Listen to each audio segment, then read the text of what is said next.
Thank you for all of you for joining us for United Way of Greater Nashville's first ever virtual tour Tuesday. My name is Megan McGuire and I work as United Way's Community Engagement Manager. I have the great pleasure of working with our Tour Tuesday series and learning all the ins and outs of Zoom, just like each and every one of you. If this is your first Tour Tuesday with us, welcome. We started the Tour Tuesday series at the beginning of 2019 as an opportunity for folks to get an inside look at the great work happening in our community throughout United Way's partner agencies. So for fellow nonprofit staff that are here on the call today, this is a great way to learn about other service providers and programs that might be beneficial to your own clients. For those that are looking to get involved, it's a great way to hear about current volunteerism needs and opportunities for engagement. And for our United Way donors, it's a fantastic opportunity to hear from the agencies who are putting your dollars to work every single day in our community. Typically, we visit a different agency every month for a 1-hour lunch and learn series, followed by a tour of the agency space where services are provided. Obviously, that's not happening these days. While we do hope to be together again in person for tours one day very soon, we are excited to roll out our virtual series for the remainder of this year. Each of these virtual tours will feature 2 to 3 agencies from across the greater Nashville region as we come together to discuss current community conditions. During today's tour, we'll be discussing what is certainly the most pressing community condition, which is the COVID-19 pandemic. We have the great privilege of being joined by representatives from 3 different agencies. You'll have the opportunity to hear from Carly Southworth from Family and Children Services in Davidson County, Gail Powell from High Hopes in Williamson County, and Donnie King from 10 Kids in Robertson County. 10 Kids Nutrition, excuse me, Donnie. I told you I was gonna mess that one up.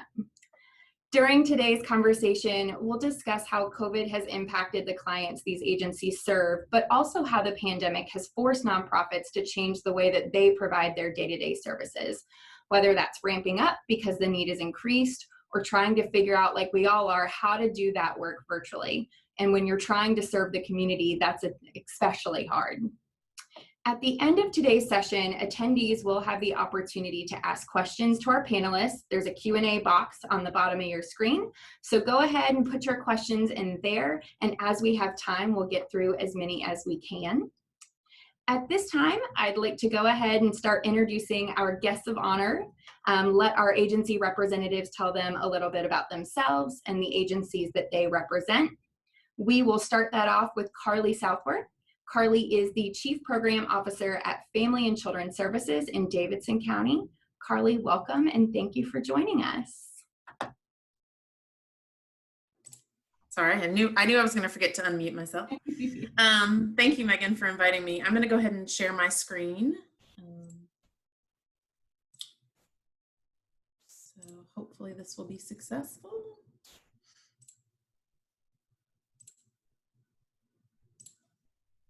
All right, can you all see that? Great. Again, my name is Carly Southworth and I'm with Family and Children Service, and we are located, our main office is located in Davidson County in the heart of Nashville. But as I go through and give you an overview of our agency, you'll see that we have some programs that are statewide and some that are regional, so we have different service areas for different programs. So. Our mission is really to connect people to hope, to healing, and to one another. I love that that is broad enough for us to really think about the service gaps in our community and to present ourselves as part of the solution for those as needed over the history of our agency. We are one of the oldest nonprofits in Nashville and really started in adoption and counseling work around World War II and have since expanded, which you'll see, into all different areas of needs for families, children, and individuals. So our name is a bit confusing. People confuse us with Department of Children's Services and also think we only serve families and children, but we serve a lot of individuals as well. So don't let that confuse you. We have 3 branches of service, really, and I'll go through those today. Our first is our counseling, which again is rooted in the history of our agency. We've provided counseling services over the years in different ways and to different populations. We have free counseling services to anyone who lives or works in Davidson County.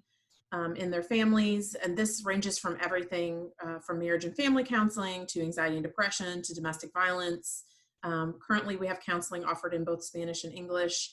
And what's unique about our counseling department is we are co-located across the city with partners that we are blessed to partner with, and that our clinicians literally sit in their office and serve clients that come through their doors. So there's a list of some of our partners currently.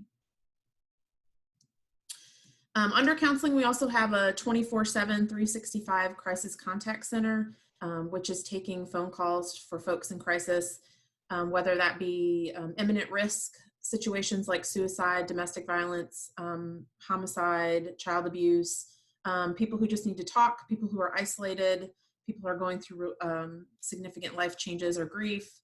And the number is there on the screen too for anyone who would like to call.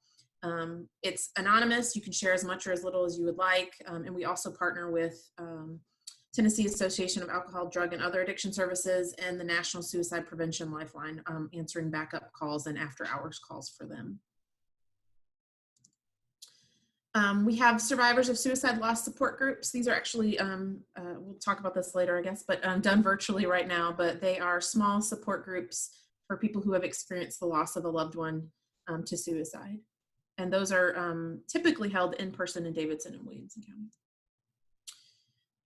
And then family focused solutions, we have counseling staff seated in Department of Human Service offices across 26 counties in Tennessee, and they are working with families who are receiving Families First benefits to help them towards financial independence. So addressing those barriers or challenges or life needs that are preventing them from being financially independent. Lastly, we have 2 child welfare and permanency programs under that department, which is in our counseling umbrella too. One is working with Wendy's Wonderful Kids, which is helping youth in foster care and partnering with Department of Children's Services to find permanent placement for youth that have typically been in foster care a little bit longer or harder to find permanent placement for. And then our newest program is a program called the Cafe, and it's specifically to serve Davidson County youth that have experienced the effects of parental substance abuse. And there's free counseling and case management for those families too, and we're working with Safe Baby Court through that too. Second umbrella is our community-based services. It's a kind of an interesting name because I would call it family support services, because all of our services are provided in the community and co-located in many ways. We have the honor of facilitating the Davidson County Relative Caregiver Program in conjunction with the Department of Children's Services. This is to support families who are caring for relative children that are not their own biological children, so aunts, grandparents, older siblings, cousins who are raising kids. It's really the whole point is to keep families together and children out of the foster care system. And we provide enrichments and family support groups, individual counseling, financial support. We wrap around these families pretty tightly and have long-term relationships with many of them. We also are working with Metro schools, and we have 4 staff that are running family resource centers located in schools. Those are at Donaldson Middle, Fall Hamilton Elementary, Cole Elementary, and Procombe. Those are really one-stop shops for families that go to those schools to get the services that they need to be successful. Our last umbrella is our Access to Healthcare program. This is probably our newest umbrella at the agency in terms of our history and our roots, and really the opportunity presented itself to the agency based on the needs for healthcare, just the growing needs for healthcare in the community over the past 5 to 10 years. We have what's called Health Assist Tennessee. The numbers are there on the screen in English, Spanish, Kurdish, and Arabic.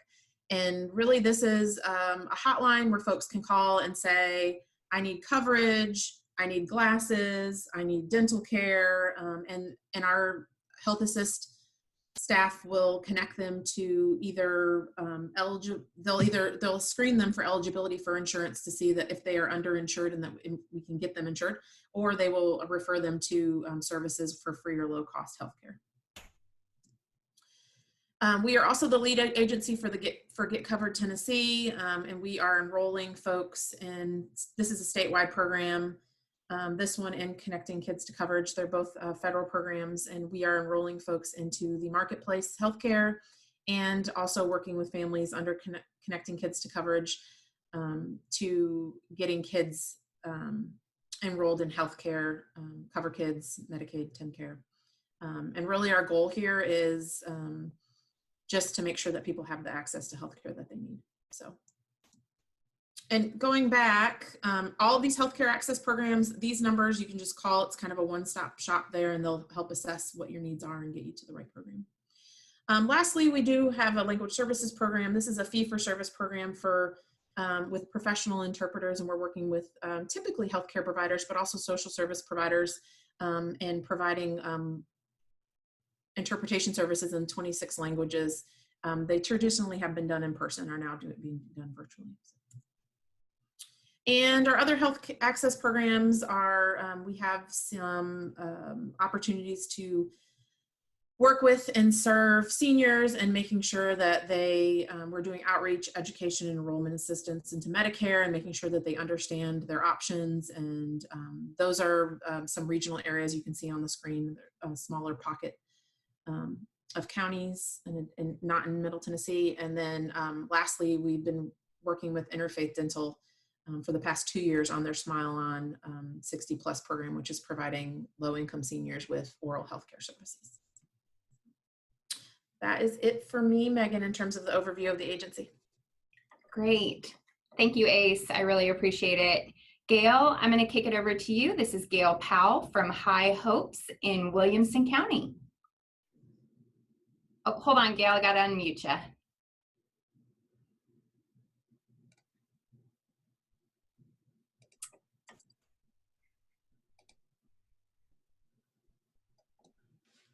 One second.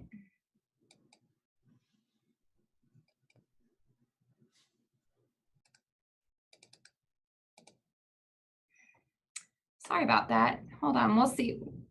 Hold on, Gail, you're still muted. I'm gonna unmute you.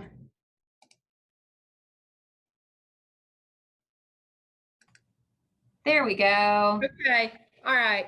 Hello, Gail.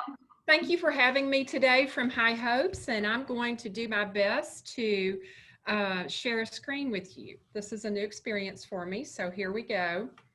It's not on the first slide. And sorry, the slides got out of order somehow, but we'll go back. That is A-okay, Gail. Yeah. Okay, so High Hopes is a 36-year-old nonprofit, and our mission is to equip children, youth, and their families with the skills they need to be successful through education, therapeutic services, and loving support. So here's what we do. We achieve that mission through 11 preschool classrooms where kids are 6 weeks to 6 years old, and one kindergarten classroom as well, a Category 1 state approved, not state funded, but state approved kindergarten. In all of these classrooms, we have a unique model where 60% of the children are typically developing and 40% of the children have special needs. Then we also have a therapy clinic where we serve children and youth birth to 21 years. And our therapies that we provide for children and youth are physical, occupational, speech, and feeding therapies. And so sometimes kids might come to school, get their therapies during the day while mom and dad are at work. But then we also have a lot of kids and teens in our therapy clinic that we call outpatients because they're only here for therapy. So kind of how did we get here? Talking about being 36 years old, we started in 1984 in the basement of a church in Nashville and moved to another church a year later. Then in 2002, we had our first home that we leased, which was lovingly called, I've been here 13 years, so I wasn't here when this happened, but lovingly called the Double Wide Trailer. Then we moved to a warehouse space in Brentwood, and then moved to our current space in 2014. And so you can see the The first space was with the red roof there. We moved in January of 2014 with 141 preschool students, 373 therapy patients, which was 13,000 therapy visits. So, and then about that time, our community started exploding. And the research shows that 1 in 5 children have special needs. So by last year, we had increased to 12 classrooms, 168 children in the school, 810 therapy patients. So we more than doubled in those 6 years. And also, I think part of my slide may be cut off, but we served kids from 24, 25 counties in Tennessee last year, as well as 5 counties out of state. So you see very quickly here, we talk about friends a lot in our school because they learn at such a young age. We're all different, and that's okay, but they're just friends, and they don't see the differences. It's really a beautiful thing. And then in our therapy clinic, as I mentioned, sometimes kids may get their therapies in the classrooms, and we'll talk more about that, what we're doing right now with COVID, but sometimes they get their treatments in our therapy clinic. But our therapy, we do provide all those services: speech, feeding, physical therapy, and occupational therapy. We are a network with all commercial insurances as well as TennCare. We're also a vendor for the state of Tennessee for children with special needs, birth to 3, which means that that we can provide their therapies that are approved by the state until they turn 3. And it's just a great boost for these kiddos to start at such a young age and get the help that intervention that they need in an early age. So that finishes up my intro to High Hopes right now and what we do with our children and youth with special needs. And I'm going to try to unshare this now if I can. If you can, I can help you. Okay, why don't you help me get rid of it? No problem. We're all about helping each other. Okay, there we go. All right, thank you so much, Gail. Donnie, I am going to turn it over to you. This is Donnie King from 10 Kids Nutrition. Good morning, and thanks to United Way for giving us the opportunity to share our story. 10 Kids Nutrition is a private nonprofit 501c3 agency. We are headquartered in Springfield, Tennessee. Our mission is to assist in the fight to improve the nutritional situation of children in Robertson County and the surrounding areas.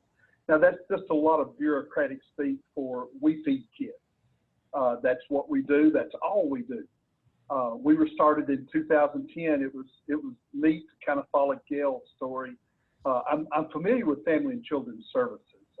I've known about them for at least 15 years. And so I kind of know where y'all are located. But Gail, our story kind of follows yours. We were kind of like the Israelites in the Old Testament. We were a people looking for a city. And so we worked out of churches, we worked out of warehouses, we worked out of the storage areas at buildings. But we do have our own building now. It was donated to us by American Snuff. We're so thankful to them for the donation. As I said, we feed kids. We don't have any programs that are geared toward adults. Now, occasionally we will work with families, but they have to be families with children. This summer with the COVID response, we had a program that dealt with families with children. And I'll tell you more about that when we get down to that part of the program. But most of what we do is just for kids, and it's just food. Now, occasionally we will get things donated to us. We have a great partner in Portland. It's called Peyton's Mid-South. They are the distributor for the Kroger stores in this area. And when they have product that they no longer need, we're one of the agencies that they donate to. So we'll get school supplies every once in a while, gloves, mittens, hats, things that are not food, but still we make sure that they get to the right people who can get those to the kids. We're a two-pronged agency. We have one prong that deals with state contracts. I know y'all mentioned that y'all have state contracts. We do too. We have a contract to provide nutritional education to people who are babysitting in their homes. We get, hang on a second. Come in.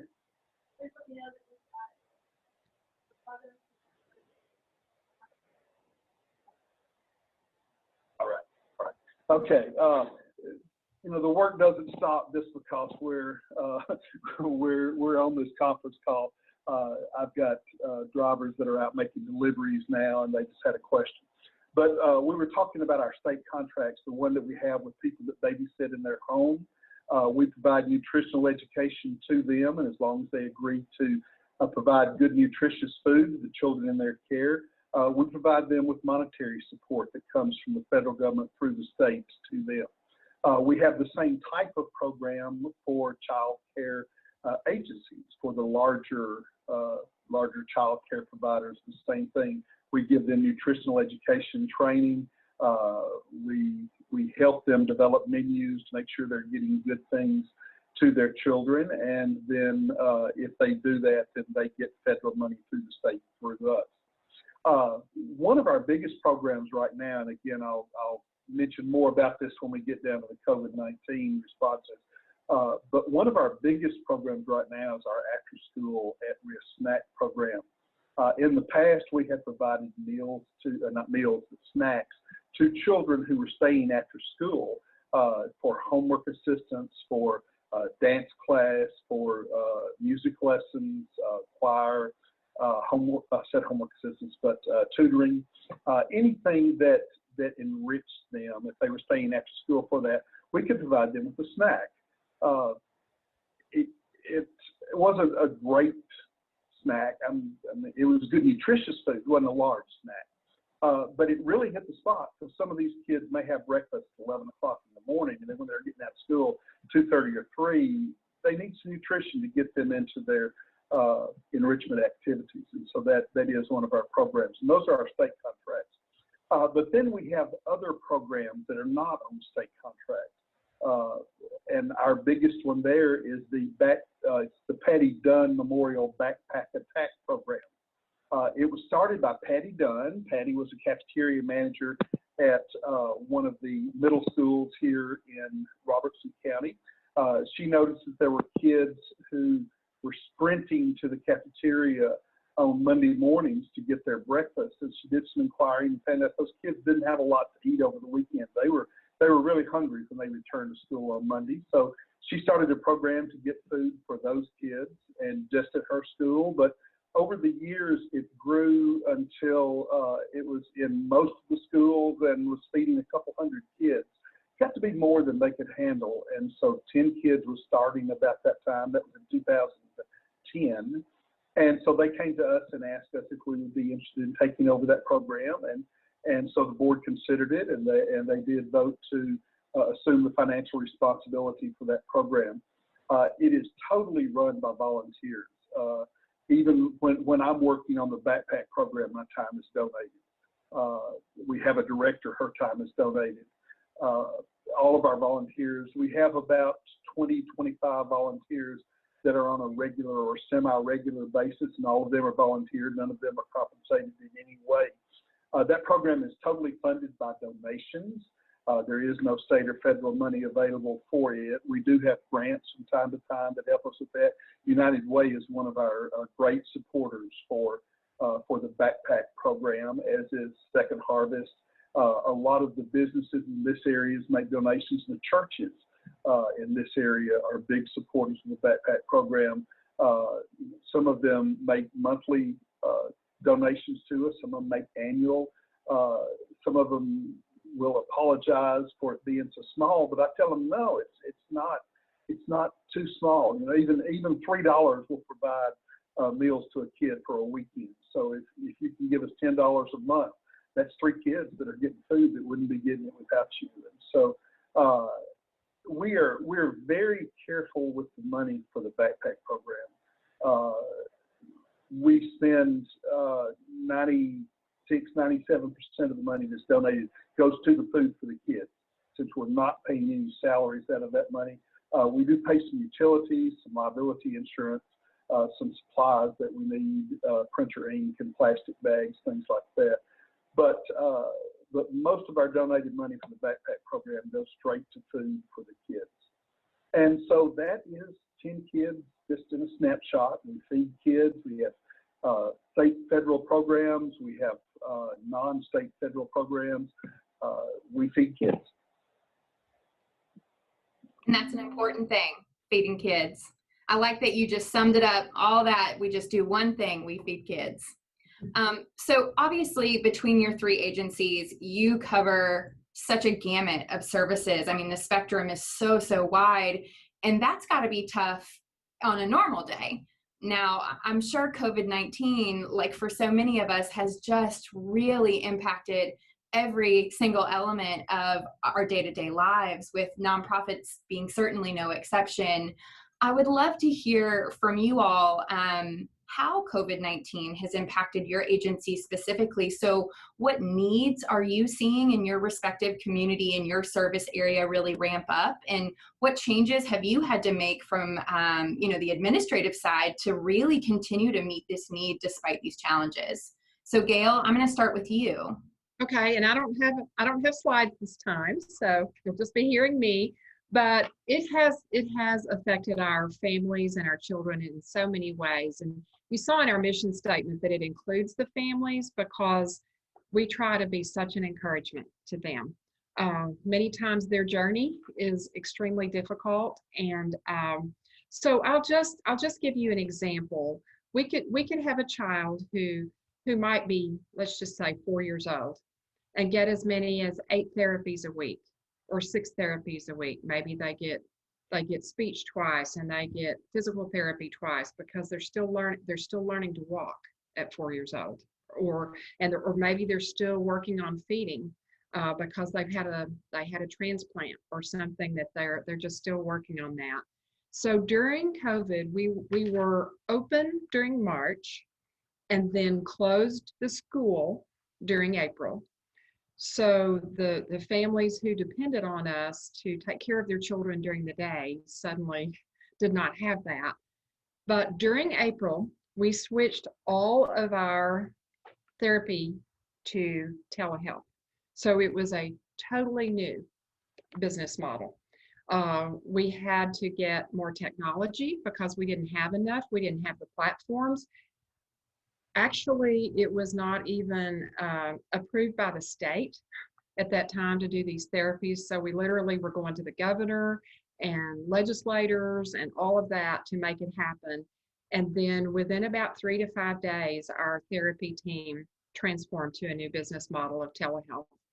And the building was extremely quiet, but everywhere you went, you would see a therapist in there behind closed doors with a computer, with a parent, a caregiver, a grandparent with the child. And it was extremely difficult. Number one, whoever the caregiver was with the child had to become the therapist, had to become the hands-on. Now, our therapists were modeling for them.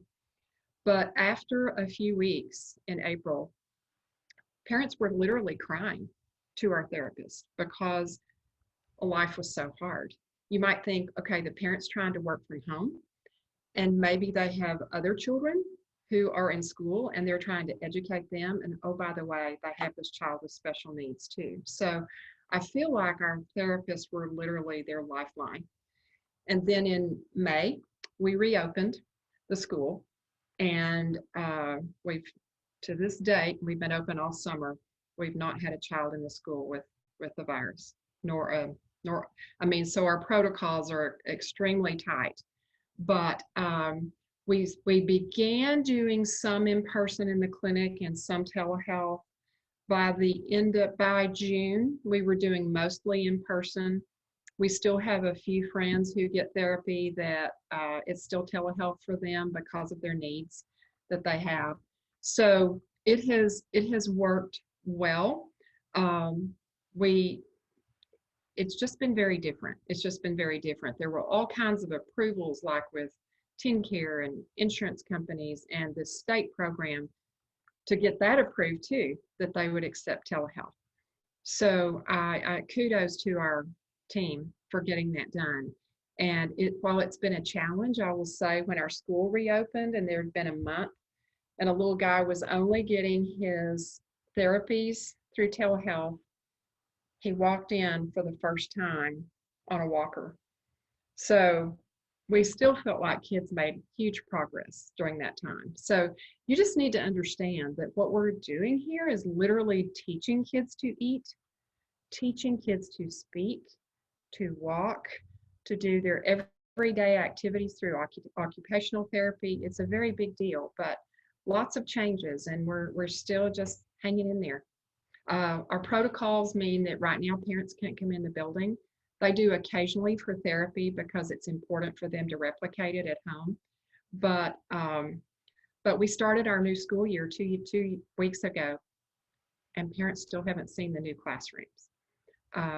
But they're very happy to bring them to us and let our teachers and our therapists work their magic with them, and it's worked quite well. We have an outdoor waiting room now, and United Way helped us with that. So we'll talk more about that later. Good. Well, thank you. I feel like so many people on this call probably relate to multiple things that you just shared. And again, to echo, thank you to you and your staff for pivoting so quickly, because the work you are doing is so crucial. Donnie, it is. Donnie, I'm going to ask you the same question, particularly in the food space. I know your world probably exploded pretty quickly. Can you talk a little bit about what that was like? Yes. COVID did this totally disrupt our world. It was interesting that one of our programs was impacted very little, though. The program that we have for the people that babysit in their homes, most of them only babysit 3 or 4 children. And so they just kept operating along. Very few of them missed a beat. They were comfortable with the families for whom they were babysitting. Most of them were friends, family. And so that program just, it went along. It didn't miss a beat. Our centers program, though, we only have one center right now that we're helping them. And they did have to shut down in March. They were shut down until the end of April. When they opened back up, it was with quite a few less children than they had before the pandemic hit. They are in operation now, still with reduced numbers, having to do the things that we're all having to do, the temperature checks and the wellness checks to make sure that they are keeping the kids safe. The backpack program was impacted just tremendously. For security reasons, confidentiality reasons, we do not know any of the children who receive backpacks. That is handled by the local school system. They are the ones that enroll the children. There are no income eligibility guidelines for that. Hunger doesn't respect income. A family could have a lot of income and a lot of expenses and be hungry. Likewise, a family could have very little income but very little expenses and be okay. So we trust the counselors in the school to make those decisions about who receives the backpacks. Once a week, we contact the school and they send us an email that says we need 18 backpacks this week, or we need 75 backpacks this week. And we take those to the schools, and the schools get them to the kids. So when the schools shut down, we were just out. We did not know any of the kids who were receiving the backpacks. So even if we had the means to make deliveries to them, we could not have done that. For a few weeks, nothing was done with the backpack program. But then the school system got together a feeding program where they were running buses around to different areas, and kids could stop there and pick up meals. And so we piggybacked on that with the backpack program. We were sending out about 650, 700 backpacks a week. And so we would, instead of taking them to the individual schools, we took them to where the buses were were dropping off and handed out the backpacks there at that place. The downside to that was we did not know who we were giving them to.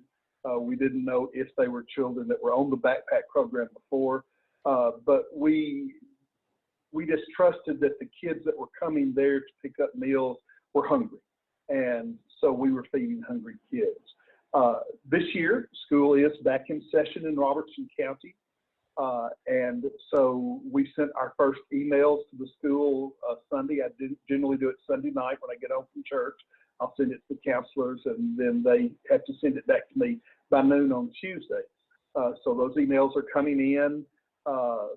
Tomorrow we will pack the food bags and deliver them to the schools tomorrow, and then they'll go out to the kids on Friday. So the backpack program is back in operation after the disruption caused by COVID.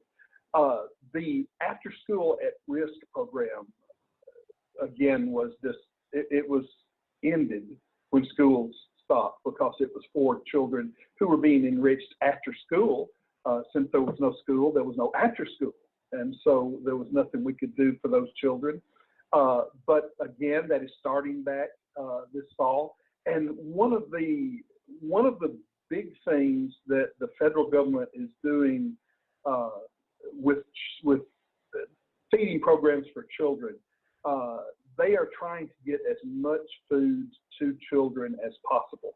So a lot of the restrictions on who could receive the food have been waived. Now we have to apply for those waivers, but our waivers have been approved. And so what we are able to do this year, last year we were feeding about 8,000 kids, well not 8,000 kids, but about 8,000 snacks a month.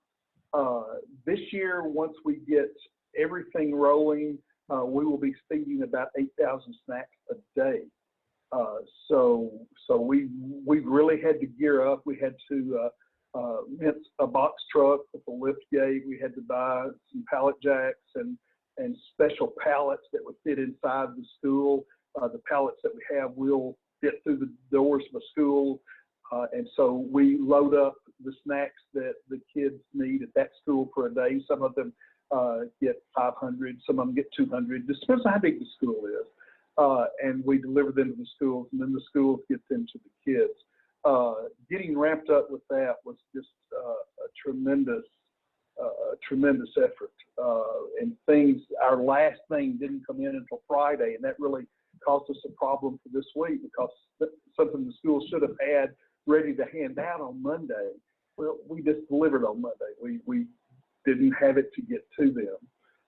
So COVID has yes, it's been a challenge. It has caused us to rethink some things, but yet it has brought some great opportunities. You know, that's a whole lot of kids that are going to be getting some nutrition at the end of the day that they would not have been getting without the federal response to the virus. I'm so glad you said that. I think obviously this has presented so many challenges, but it sounds like you are just reaching a completely different audience at this point. And like you said, you know, you just never know who's struggling with hunger, and it could be situational. It could be this week versus not the following week. So I'm so glad to hear about the growth that you guys are undertaking. I'm going to pivot to you. I mean, you all are in schools, you're doing counseling, you're everywhere, and all of those systems have been greatly impacted. Can you share what this has been like for you all? Sure, I'll echo a little bit about what Gail and Donnie said in terms of the two biggest impacts are the need has shifted for us. And by shifted, I mean increased mostly. And then just our needing to pivot our practice to remote and virtual, and when so much of our practice is done in home, in school, one-on-one, in person, in family groups. So for example, you know, all of our case managers in our schools and outside of our schools are seeing families now need, you know, to Donnie's point, families now need more food at home. Or have lost their jobs and are struggling with rent in a different way than they were before. When you're serving low-income families and something like COVID happens right on the heels of the tornado, which also impacted many of the families we serve in the middle of Nashville, the needs just skyrocket. I mean, they just go up. And that's true for mental health too. So our counseling and our crisis line, the need for that has gone up. And to give you an example, last year, because we've been paying attention to our crisis line, last week, we received over 1,000 calls on the crisis line. Same time last year, we received 650. So we're, at the rate we're going, we are going to probably serve almost double of what we served last year if it keeps up. So that need really, and those are folks calling saying, I've lost my job, or I feel isolated, or I'm depressed, or I'm anxious. And we've all, read studies that are hanging out there about the mental health needs and the impact of COVID on that. So our needs have gone up, but then we also had a need to immediately shift to virtual, which was so much of our work is in person intentionally. So we really didn't have the capacity to do that like this. We had to make some quick decisions. And like Gail said, we did that in like 2 days. Like we just had to make it happen. Mm-hmm. So our counseling is now done via telehealth platform. Everyone is working remotely. Our office is currently closed. And we are providing enrichments to families remotely, which has really been interesting. We've done some music and art and sent art kits and done it with them virtually. And we've tried to get as creative as we can, but still provide the services that we've stepped back and said, what is our mission and our goal, and how do we accomplish that now, instead of just trying to do what we've always done. And that's forced us to use technology in a different way. And I think, to your point, Megan, I think that's hopefully one of the positives of this is we've created some new paths for service that I don't think we would have if we hadn't been forced to, that we might use long-term in different ways, and being more creative, especially when we know we have programs across the state or families that struggle with transportation and getting to a place. We've really learned a lot about how to serve people virtually as needed. So I think for us, COVID has had a huge impact on both how we practice and also the needs of our clients. And then our healthcare access team, again, has been busy identifying people who have lost coverage as they've lost their jobs, they've lost employer coverage, and help them find coverage now that they are unemployed or on furlough. So for us, the needs have only risen, and our need to be more creative has also matched that. And we've kudos to a great team that I have, but we've risen to the challenge. So with the support of United Way and others too. So we couldn't have done it without that. Well, thank you for saying that. But I mean, truly, again, for all three of you, it's a huge testament to your staff and your commitment to your respective causes to make these services available in a different way, in a way that's accessible for folks that traditionally have some barriers. And that's just incredible. And I can only imagine that transition, just like so many of us who have had to kind of pivot so quickly, had a huge impact on your time, but also your resources, particularly your financial resources. And some of you on this call may know that fairly quickly after the COVID-19 sort of shut down the greater Nashville region, the Nashville Mayor's Office worked with philanthropic, government, and corporate partners to create the COVID-19 Response Fund, which is hosted by United Way. That response fund provides financial resources to expand local nonprofit agencies' capacity to serve clients to address aspects of this outbreak. So really just trying to provide some extra funding for all of those additional tweaks, pivots, and exponential growth of need to really try and address those. And so we're really excited to share that to date, the Response Fund has raised and provided nearly $5 million to support nonprofit agencies throughout our community, all three of the agencies that are here with us today. So I'd love to ask you all, and Donnie, I'll start with you. Can you tell us about how 10 Kids Nutrition used the funding that you received from the COVID-19 Relief Fund to support your work? Yes, we received 2 rounds of the fund. The first money was to be used to provide food to families who had been directly impacted by COVID. The way we implemented that, we used our contacts, our social media contacts, Our print media contacts, the radio station here in town, has a couple of call-in shows that do community service type announcements, and so we let people know about it. The people who are eligible for that program had to have been directly impacted by COVID. Either someone in the family had to have had a positive test, or someone in the family had to have lost their job or had their hours greatly reduced due to COVID to be eligible. They called in, we did a little pre-screening. We ended up with right at 95 to 100 families that we helped this summer. For 14 weeks, we would get together a food box, and it was a fairly substantial food box each week that we would get together. And we know that a lot of the people that were struggling with the COVID economics weren't able to travel either. So we had volunteers that would actually deliver the food to the families. The families did not have to come to us. We delivered the food to the families. Second Harvest had a program where they were making fresh milk, gallon jugs of milk available to agencies for free. So we availed ourselves of that opportunity. And so the families were not just getting canned goods, but they were also getting the fresh dairy. We had meat, some of it frozen, some of it canned, that we gave to the families.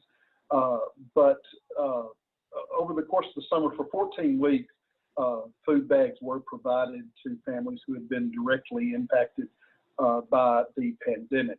The second round that we received was for the PPE, the return to open. Our building, we have, what we have is a big warehouse. It's 25,000 square feet. Some of it is conditioned, say roughly 4,000 square feet of it's conditioned. The rest of it's just a big warehouse. We didn't have a lot of people in it this summer. We just didn't let big groups of people come in. If there were two groups that wanted to come in, we'd have one of them in the morning, one in the afternoon. But with the backpack program starting back up, a lot of our volunteers are older, and we're really having to take care of them. So we have done a lot of cleaning. We bought a lot of cleaning supplies, a lot of PPE. We bought masks. They'll have masks available to them when they come in. And so that's how we are spending. We're still spending. We're not through. Like hand sanitizer dispensers, we can't find them anywhere. So we're just using pump bottles right now. But as soon as they become available again, we're going to buy some automatic hand sanitizer dispensers so people won't have to touch anything to get their hand sanitizer. That's great. And that seems to be a common problem. I'm on the hunt with you, Donnie. If I find any, I'll let you know. Carly, same question to you. We were obviously so thrilled to fund FCS. Can you tell us a little bit about how you all use that funding? Sure. We had to significantly staff up our crisis line, our crisis contact center, which is text and phone. So we have used that funding to, we have a group of PRNs that we call in as needed, and we have relied on them more so than ever before. So they probably feel like they work for us full time, but so we have beefed up our PRN hours, hired an additional staff, and given just part-time folks more hours for the crisis line. We don't ask people to work overtime on a crisis line. As you can imagine, that's extremely difficult work, and people need a break from it. So we use a lot of that to staff that and provide that service to the community. And then also, one of the things that we don't talk a lot about in terms of nonprofit needs is technology. So nonprofits often just need technology and infrastructure and hardware and software. So we realized with everyone working remotely, we needed a new firewall and a new server because everyone was remoting into our server, and some of that was just outdated and older. And then people said, I need a headset, or I need, my laptop doesn't work great for video quality. So we invested a ton in technology, both software and hardware, and also just people and getting it done. And it's so true. This remote work, if your laptop's not working, you're not working. So Right. that's such a good point. Gail, what about you all? Well, again, there have been so many expenses to telehealth, from platforms to technology, all types of things, more various things that we needed for the actual therapy sessions that had to be divided out into all these different rooms. So there was that, creating all kinds of cleaning. I mean, when the school was closed, literally every wall, every floor, everything was scrubbed. And then, so lots of different things. I mentioned, I keep pointing this direction, but our outdoor waiting room, there's parents out there right now with kids, or they're waiting on their kids who are in therapy. So they have to have a place to wait since they can't come inside. Thermometers, portable hand sanitizing stations, all kinds of things. And I want to say that, we have not been able to get Clorox wipes. I can't tell you how many of those with hundreds and hundreds, like 600 therapy sessions a week, we are cleaning every single thing that is touched. And so we've had to order the medical grade, and it's more expensive, but it's all we can do. And so much gear, yes, for our therapist to wear. But also, kudos to United Way. You guys also worked with a cleaning company that also is a nonprofit.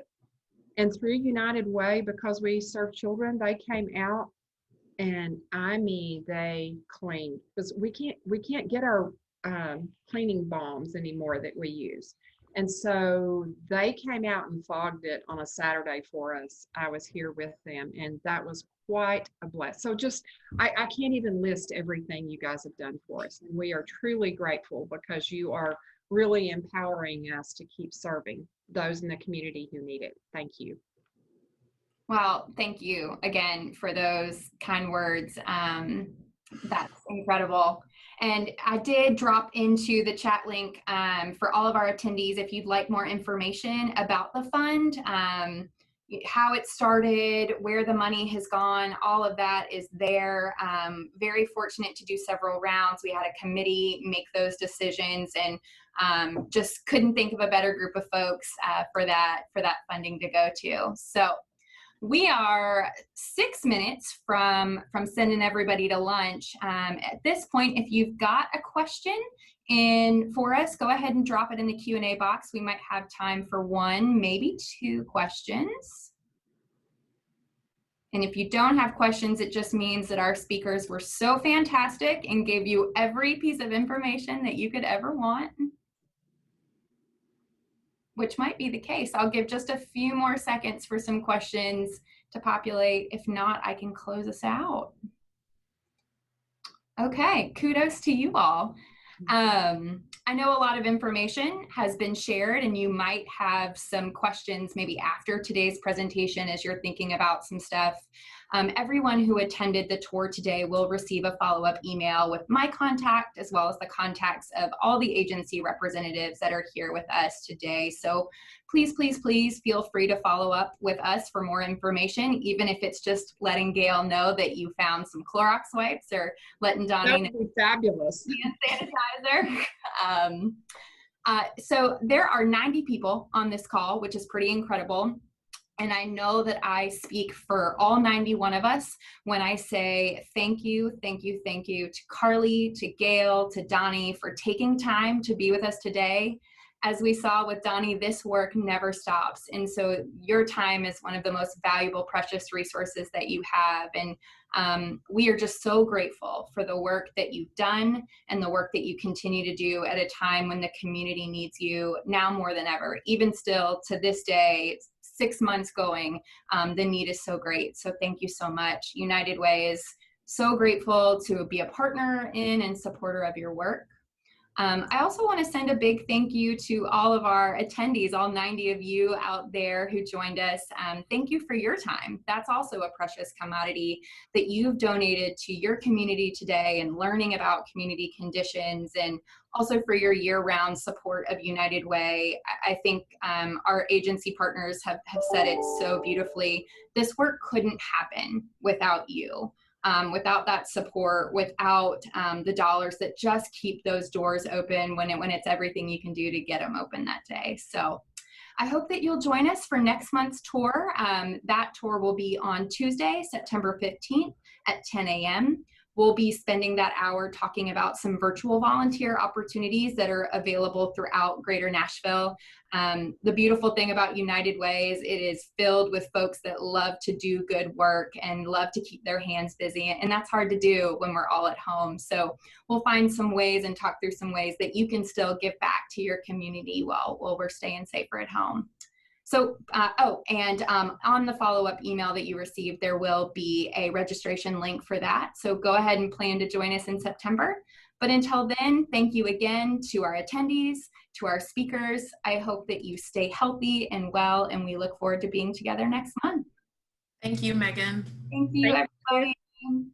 Thank you. Thanks, Megan.